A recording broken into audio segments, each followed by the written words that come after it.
हरे कृष्णा। आज का टॉपिक है नो कांटेक्ट, क्या चल रहा है उनकी दुनिया में। यही जानने की कोशिश करेंगे आज के रीडिंग से। टैरो में से हम 5 कार्ड लेंगे और ओरेकल में से 10 कार्ड।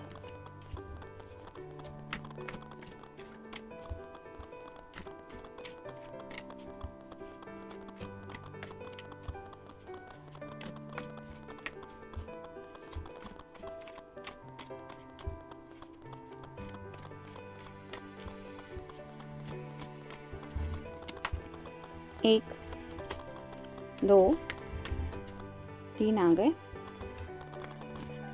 4 और ये 5। अब ओरेकल में से देखते हैं।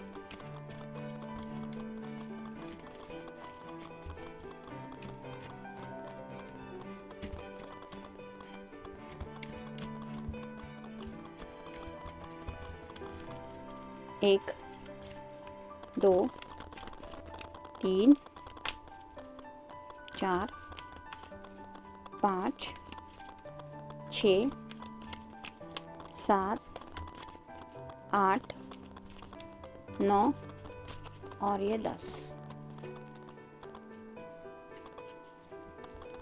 शुरुआत करते हैं टैरो से। पहला कार्ड है 2 ऑफ वैंड्स का, यानी कि फायर साइन, एरीज, लियो या फिर सैजिटेरियस। एक्शन तो लेना चाहते हैं और शायद किसी दुविधा में फंसे हैं। जैसे यहाँ पे ये पर्सन सोच रहा है कि इसको एग्जैक्टली क्या करना चाहिए, उसके बारे में शायद डीप थिंकिंग चल रही है। और यहाँ पे देख के आपको पता चलेगा कि ये शायद कहीं पे फंसे हुए हैं। जैसे यहाँ पे ये बहुत सारे पत्थर है, कीड़े मकोड़े हैं, ये कैट्स है उसको हेल्प करने के लिए, फायर भी है दोनों तरफ से। तो ऐसे दोनों तरफ शायद इधर आग उधर कुआं, ऐसा शायद कुछ ऐसी इनकी कहानी है जिसकी वजह से ये दुविधा में फंसे कि करे तो क्या करे, एक्शन क्या ले। तो शायद राइट नाउ अपनी ज़िंदगी में कोई बहुत बड़ा मुश्किल फ़ैसला करने की कोशिश कर रहे हैं। मतलब वो फ़ैसला इन्हें लेना पड़ेगा, भले ही वो एक्शन इनके लिए सही हो या गलत, लेकिन शायद उस एक्शन के बाद ही ये ज़िंदगी में कहीं आगे बढ़ पाएंगे। जैसे यहाँ पे इस पर्सन को कुछ तो सोचना पड़ेगा। एक तो यहाँ से निकलना कैसे है, या फिर यहाँ से निकलने का जो रास्ता है वो अगर आग से भी जाता है तो भी इसको खुद को बचा के नीचे की तरफ आना पड़ेगा।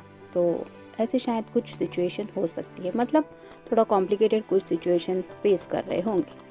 नेक्स्ट है 5 of swords, air sign, Gemini, Libra या फिर एक्वेरियस। शायद उन्होंने कुछ प्लानिंग किया था जो गलत हो गया है। जैसे यहाँ पे ये विच जो है वो रो रही है कि हे भगवान ये क्या हो गया। मतलब जो सोचा था वो रिज़ल्ट नहीं मिला है, उसके अपोजिट कोई रिज़ल्ट इन्हें राइट नाउ शायद मिला हुआ हो सकता है लाइफ में। तो उसको लेके भी थोड़े फिक्र में है कि शायद कहीं पे कोई अगर मेल पर्सन है तो कहीं पे कोई इन्वेस्टमेंट की हो सकती है, कई पैसे वगैरह अटक गए हो सकते हैं, या फिर कुछ हालात ऐसे हैं जिसकी वजह से शायद इन्हें थोड़ा सा पछतावा हो रहा है कि ये क्या हो गया। Next 6 of cups, water sign, Cancer, Scorpio या फिर पाइसेस। उन्हें बार बार ये पल याद आ रहे हैं जब आप दोनों मिले थे। तो जैसे यहाँ पे ये लड़का इस लड़की को रेड रोज़ दे रहा है, वैसे ही आपको शायद फ्लावर्स वगैरह देने के बारे में ये इमेजिन करते रहते हैं। मे बी वैलेंटाइन डे होने की वजह से शायद इनके मन में ख्याल आ रहा है कि अब तक अगर आप दोनों नो कांटेक्ट में हैं तो उस दिन को सामने रख के ये आपको कांटेक्ट करने के बारे में भी शायद सोच रहे हैं। नेक्स्ट है टेम्परेंस। जैसे यहाँ पे आप देख सकते हैं एक पैर पे ये लेडी खड़ी है और खुद को बैलेंस करने की कोशिश कर रही है। अगर आप खुद भी ऐसा खड़े रहने की कोशिश करें तो भी आपको पता चलेगा कि थोड़ा डिफ़िकल्ट होता है, और ये तब तक नहीं हो पाता जब तक हमारा माइंड स्टेबल हम फील नहीं करते। यानी कि माइंड में अगर लॉट्स ऑफ थॉट्स चल रहे हैं तो एकाग्रता नहीं हो पाती, और जिस वजह से इस तरह की जो ये पोजीशन है इसमें हम खड़े नहीं रह पाते, थोड़ा हिलना डुलना हो जाता है, जिसकी वजह से बैलेंस जाने के चांसेस ज़्यादा होते हैं। तो वैसे ही शायद ये पर्सन अपनी ज़िंदगी में बैलेंस लाने की कोशिश कर रहे हैं, लेकिन इनके लिए ये इतना इजी नहीं है। नेक्स्ट है queen of swords, air sign, Gemini, Libra या फिर एक्वेरियस। अगर आप कोई फेमिनिन पर्सन है तो आपके पर्सन को पता है कि आपको क्लियर कम्युनिकेशन चाहिए उनकी तरफ से। यानी कि अगर वो सिंपल मैसेज भी आपको सेंड करे तो भी शायद आपके पास कई सारे ऐसे सवाल हैं जिनके जवाब इन्हें देने ही पड़ेंगे, और शायद राइट नाउ वो इस हालत में नहीं है कि वो आपके सभी सवालों का जवाब दे पाए, लेकिन उन्हें पता है कि आपको इंतज़ार है उनकी तरफ से इस कम्युनिकेशन का। देखते हैं बाकी के कार्ड्स क्या कहते हैं। वरी, तो काफ़ी ज़्यादा फिक्र में लगे हुए हैं ये। जैसे हमने पहले भी डिस्कस किया कि कुछ बातें शायद उन्होंने प्लान की थी और उनका कुछ प्लानिंग शायद गलत डायरेक्शन में चला गया है और उसी वजह से शायद काफ़ी ज़्यादा फिक्र की एनर्जी में है।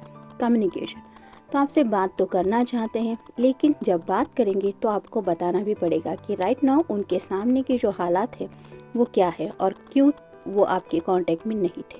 तो अगर ये कम्युनिकेशन करना है तो आपको क्लैरिटी देनी पड़ेगी और उस क्लैरिटी से पहले उन्हें इस फिक्र की एनर्जी से खुद को निकालना पड़ेगा। थॉट, काफ़ी ज़्यादा थिंकिंग प्रोसेस में है। जैसे ये सॉर्ट्स है तो काफ़ी सारे थॉट्स इनके मन में आ रहे हैं। ये हुआ तो क्या हुआ, ऐसा हो गया तो क्या होगा, इस तरह से अगर नहीं हुआ तो क्या हुआ। इस तरह से थोड़ा सा निगेटिव माइंडसेट भी है और कहीं ना कहीं आपसे जुड़ी यादें भी हैं जो ये बार बार इन्हें याद भी आ रही है। यानी कि आप दोनों से जुड़ी बातें और साथ ही साथ इनकी अपनी ज़िंदगी की फ़िक्र वाली बातें, ये सभी इनके दिलो दिमाग पे राइट नाउ है।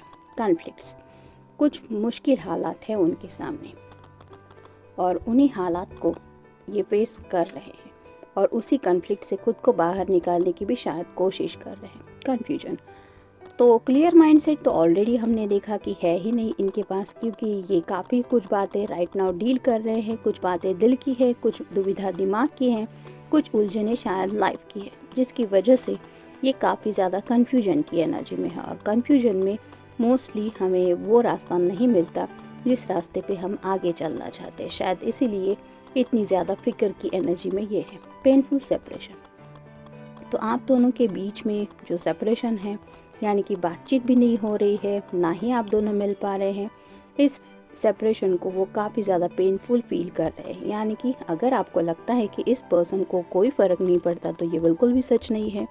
इनको एहसास है उस दर्द का और ये भी आप ही की तरह उस सेपरेशन से गुज़र रहे हैं और उनके लिए भी ये दर्द ही है, ना कोई हैप्पीनेस। नाइटमेयर्स, तो थोड़े से ज़्यादा सोच और ख्याल होने की वजह से शायद इन्हें डरावने सपने भी आ रहे हैं और अगर ये काफ़ी ज़्यादा सोच रहे हैं तो रात को चैन की नींद ले पाना भी इनके लिए मुश्किल है। और सोचते सोचते कभी अगर आँख लग भी जाती है तो डरावने सपने इनके होने की वजह से ये रात को ही आधी नींद से ही शायद उठ जाते हैं और शायद इसीलिए इतनी ज़्यादा फिक्र की एनर्जी में है। अवेयरनेस, तो अवेयरनेस की एनर्जी में भी है, यानी कि कहीं ना कहीं उन्हें काफ़ी सारी बातों का एहसास हो रहा है। मतलब जैसे अवेकनिंग प्रोसेस होती है उसी तरह से ये अवेयरनेस की एनर्जी में है। अगर उन्होंने अब और कुछ गलत किया तो उसका परिणाम क्या होगा, इसके बारे में वो काफ़ी ज़्यादा अब सोच रहे हैं। इंसोम्निया मतलब ये बिल्कुल भी ठीक से सो नहीं पा रहे हैं। जैसे हम कहते हैं कि एक अच्छी नींद मिले तो दिमाग थोड़ा शांत हो जाता है, ये इस पर्सन का हो नहीं रहा है और क्योंकि ये इन सब उलझनों में फंसे हुए हैं। मेमोरी, तो ये तो हमने पहले ही देखा कि आपके साथ बिताए हुए पल, आप दोनों के प्यार भरे जो लम्हे थे, जो आप दोनों ने साथ में शायद कुछ पल बिताए थे, वो पल इन्हें मेमोरी बन के याद आ रहे हैं और शायद इसी बातों की वजह से जब भी ये सोचते हैं आप दोनों के बारे में तो शायद इन्हें ये सेपरेशन बहुत ज़्यादा पेनफुल लगता है। तो वो जनरल रीडिंग है, मिलते हैं नेक्स्ट रीडिंग में। Till then take care.